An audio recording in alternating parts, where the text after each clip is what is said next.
মধ্যপ্রাচ্যে একের পর এক ক্ষেপণাস্ত্র মহড়া চালিয়ে সামরিক শক্তির জানান দিচ্ছে দেশগুলো।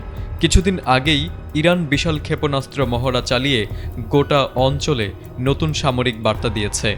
তার আগে ৯ সেপ্টেম্বর চীন, রাশিয়া ও মঙ্গোলিয়া যৌথভাবে প্রথমবার সীমান্ত প্রতিরক্ষা মহড়া শেষ করেছে। এবার সেই পথেই হাঁটছে যুক্তরাষ্ট্র ও দক্ষিণ কোরিয়া। সোমবার থেকে দক্ষিণ কোরিয়ার জেজু দ্বীপ উপকূলে শুরু হতে যাচ্ছে এক বড়সড় সামরিক মহড়া, যা চলবে শুক্রবার পর্যন্ত। আর এতেই নড়ে চড়ে বসেছে কিম জং উনের উত্তর কোরিয়া। দক্ষিণ কোরিয়া, জাপান ও যুক্তরাষ্ট্রের এই যৌথ সামরিক মহড়াকে ঘিরে উত্তপ্ত প্রতিক্রিয়া জানিয়েছে উত্তর কোরিয়া। সরাসরি মুখ খুলেছেন উত্তর কোরিয়ার সর্বোচ্চ নেতা কিম জং উনের প্রভাবশালী বোন কিম ইয়ো জং। তিনি এই মহড়াকে বেপরোয়া শক্তি প্রদর্শন বলে আখ্যা দিয়ে ডোনাল্ড ট্রাম্পকে সতর্ক করে বলেছেন, এর ফল খুব একটা ভালো হবে না।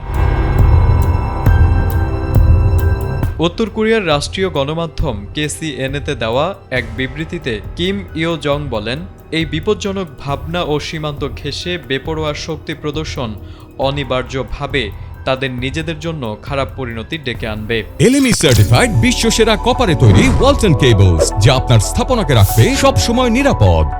তিনি হুঁশিয়ারি করে বলেন, উত্তর কোরিয়াও সব ধরনের প্রস্তুতি নিয়ে রেখেছে। জানা গেছে, চলমান মহড়ায় যুক্তরাষ্ট্র, দক্ষিণ কোরিয়া ও জাপানের নৌবাহিনী, বিমান বাহিনী ও ক্ষেপণাস্ত্র প্রতিরক্ষা ইউনিট অংশ নিচ্ছে। মূল লক্ষ্য হল উত্তর কোরিয়ার পারমাণবিক হুমকির জবাব দিতে যৌথ প্রস্তুতি আরও জোরদার করা। এই মহড়ার মধ্যেই কিম জং উন সম্প্রতি পরিদর্শন করেছেন একটি গুরুত্বপূর্ণ অস্ত্র গবেষণা কেন্দ্র।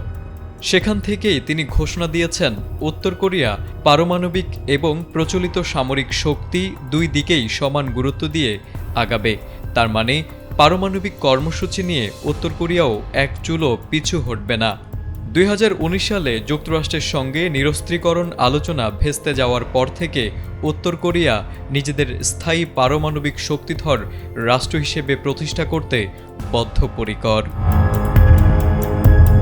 তারেক আজিজ, ATN বাংলা।